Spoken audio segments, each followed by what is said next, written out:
Hi Makale, welcome back to Silent Learning. Here is a man behind your success. It's me, Ashik sir. Just blast. So Makale, നിങ്ങൾക്ക് important ആയിട്ട് ഏത് CBSE the parliamentary system, legislature and executive എന്ന് പറയുന്ന കിഡിലോസ്കിയുള്ള ചാപ്റ്ററിൽ നിങ്ങൾക്ക് ഏറ്റവും important ആയി പഠിക്കാനുള്ള ഒരു പോർഷൻ ആണ് composition of the parliament. Okay, parliament എന്ന് പറയുമ്പോൾ ആരൊക്കെയാണ് അതിൽ ഇൻക്ലൂഡഡ് ആവുന്നത്? ഓക്കെ, ഫസ്റ്റ് ഓഫ് ഓൾ അത് ഇൻക്ലൂഡ് ആവുന്ന മെയിൻ വ്യക്തി എന്ന് പറയുന്നത്, മെയിൻ പേഴ്സണാലിറ്റി എന്ന് പറയുന്നത് ആരാണ്? നമ്മുടെ പ്രസിഡന്റ് ആണ്. ഓക്കെ, പ്രസിഡന്റ് ഓഫ് ഇന്ത്യ ആണ്. ഇപ്പോഴാരാണ് കറന്റ് നമ്മുടെ പ്രസിഡന്റ് ആരാണ്? ദ്രൗപദി മുർമു ആണ്. ഓക്കെ, സെക്കൻഡ് വരുന്നതാണ് എന്ത്? ടു ഹൗസസ് ഉണ്ട്. First one that is Lok Sabha, second എന്താണ്? Second that is Rajya Sabha.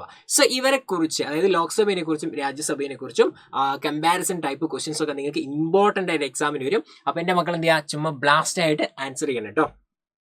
So first important കാര്യം ലോക്സഭയുടെ എന്താ? ലോക്സഭയിലുള്ള ഓരോ മെമ്പേഴ്സും എന്താണ്? ഡയറക്ട്ലി ഇലക്റ്റഡ് ആണ്.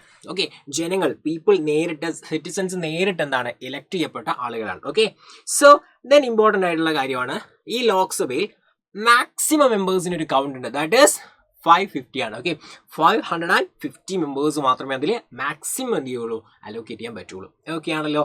യെസ്. ദെൻ ഇമ്പോർട്ടൻ്റ് ആയിട്ട് ലോക്സഭയിൽ നമ്മൾ പറഞ്ഞതാണ് ഡയറക്റ്റ് ഇലക്ഷൻ ആണ് അല്ലെ.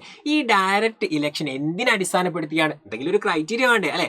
So it is based on the universal adult suffrage. Okay, പ്രായപൂർത്തി വോട്ടവകാശത്തിന്റെ അടിസ്ഥാനത്തിൽ എന്ന് വെച്ചാൽ 18 ഇയേഴ്സ് ആവുന്ന ആളുകൾക്ക് വോട്ട് ചെയ്യാനുള്ള റൈറ്റ്സ് നമ്മുടെ ഇന്ത്യയിലുണ്ട്. സോ അതിനെ ബേസ് ചെയ്തുകൊണ്ട് മാത്രമായിരിക്കും ഉണ്ടായിരിക്കുക ലോക്സഭയിലേക്കുള്ള ഇലക്ഷൻ ഉണ്ടായിരിക്കുക. So that is based on universal adult suffrage. Okay ആണല്ലോ? യെസ്. ഇനി സെക്കൻഡ് ഇമ്പോർട്ടൻ്റ് ആണ് ഏത് ഹൗസ്? രാജ്യസഭ.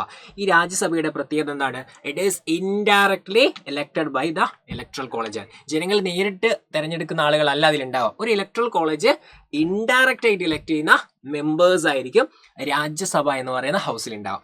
ഓക്കെ ആണല്ലോ? അടിപൊളിയായിട്ട് മക്കൾ പഠിച്ചിരിക്കാം. പിന്നെന്താണ് ഇതിന്റെ സീറ്റ് എങ്ങനെയാണ് അലോക്കേറ്റ് ചെയ്യുന്നത്? It is based on state population. Okay, കൂടുതൽ പോപ്പുലേഷൻ ഉള്ള സ്റ്റേറ്റിന് കൂടുതൽ രാജ്യസഭാ സീറ്റ് ഉണ്ടാവും. അതിനൊരു എക്സാമ്പിൾ സാറ് പറയാം. കേരളത്തിന് എന്താണ്?